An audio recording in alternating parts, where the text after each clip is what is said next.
Hello, my dearest Jay and Gia. Are you ready for another story? Get all comfy and cozy because this is a true story all about your Abba. It's about a journey he took a long, long time ago to a faraway land covered in snow, where he learned a very special secret that the warmest thing in the whole world isn't actually the sun. Can you imagine it? Just picture it for a moment. These teeny, tiny, soft, white flakes just dancing down from the clouds. So quiet, you can almost hear the world holding its breath. Now, your Abba had only ever known the warm sun, so he had no idea what kind of magic was waiting for him. So, after waving goodbye to the sunny shores of Indonesia, Abba's big ship sailed for many, many days and nights. It just kept going north, further and further, to a place called Russia. And there, winter was busy painting the whole world white. Soon, the warm, gentle breezes that Abba loved were gone. Instead, there was this sharp, chilly wind. It would playfully nip at his nose and sort of whisper through the ship's ropes, telling him, "We're going somewhere very different now." You know how the ocean is usually a sparkling blue? Well, it changed. The water turned into this deep, serious gray, almost like a giant silver shield. It was beautiful for sure, but wow, it looked so cold. And then, one afternoon, Abba looked up and his eyes just went wide. It looked like the sky was sprinkling these tiny, perfect white stars all around him. They landed on his eyelashes and just, poof, melted on his hand when he held it out. It was his very first time ever seeing snow. The next morning, when the ship finally docked in a port called Novorossiysk, Abba looked out and he just gasped. The whole world, everything he could see, was tucked under this thick, sparkling white blanket. Oh, he couldn't wait to go outside. And the second he stepped outside, everything was a new adventure. When he breathed out, a little puff of white mist appeared right in front of him, just like a tiny dragon's breath. The big, thick ropes on the ship, they were frozen solid, covered in these little sparkly crystals. And he saw men working on the docks wearing these huge, fluffy hats, and he could feel his own nose turning a little bit pink from the cold. He hugged himself real tight and let out a big, shivery brrr. The wind didn't just feel cold, it felt like it was made of tiny, invisible icicles. It was so new and so surprising that it actually made him laugh. After working for a while in that frosty air, Abba's tummy started to rumble, and his eyes landed on this little cafe right near the pier.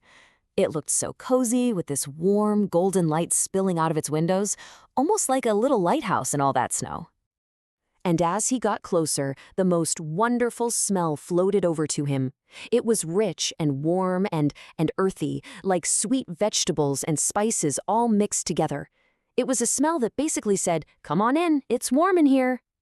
Inside, a woman with really kind eyes saw him shivering. She just smiled, and without even saying much, she filled up a bowl with this beautiful, deep red soup. Her voice was so gentle when she offered it to him.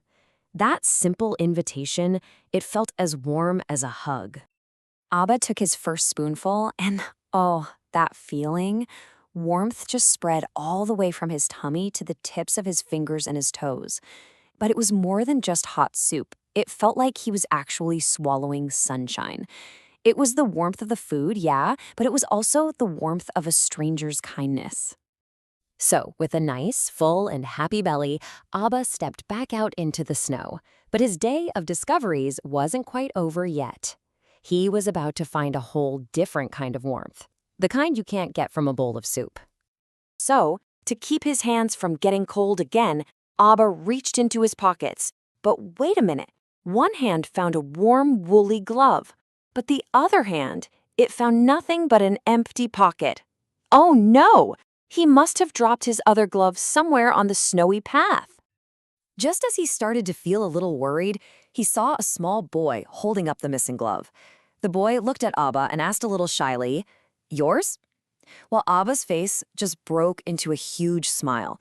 He took the glove, but instead of just saying thank you, he pointed to his heart and said with a really grateful look, "Warm now," because that little boy's goodness had warmed him right up from the inside. That night, back on the ship, Abba stood on the deck while soft snow fell all around him. But he wasn't thinking about how cold it was anymore. Nope. He was thinking about the warm soup and the lost glove and all the kindness he had found in this faraway place. He looked out and saw all these little lights glowing around the port, and he realized they reminded him of all the warm moments from his day, like the little twinkle in the woman's eyes, or the bright red of the helpful boy's coat, or the hot tea another worker had offered him.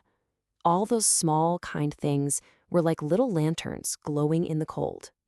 His wise friend, Mr. Das, came to stand with him on the deck. He saw what Abba was looking at, and he said something just wonderful. He explained that no matter how different places look or what language people speak, kindness is the one thing that is the same everywhere you go. Before he went to sleep that night, Abba opened his journal. He knew he had to write down this big, important secret he had learned. He wrote it down so that one day he could share this story in its secret with his family, with his dear wife Mina, his son Ishan, and especially with his grandchildren, you too. And this was his secret. Real warmth, the kind that makes your heart feel full and happy, it doesn't just come from the weather. It comes from people. It's in a smile, or in sharing food, or in helping someone who's lost something. So what is kindness, really? Well, it's like having a little sun inside your own heart.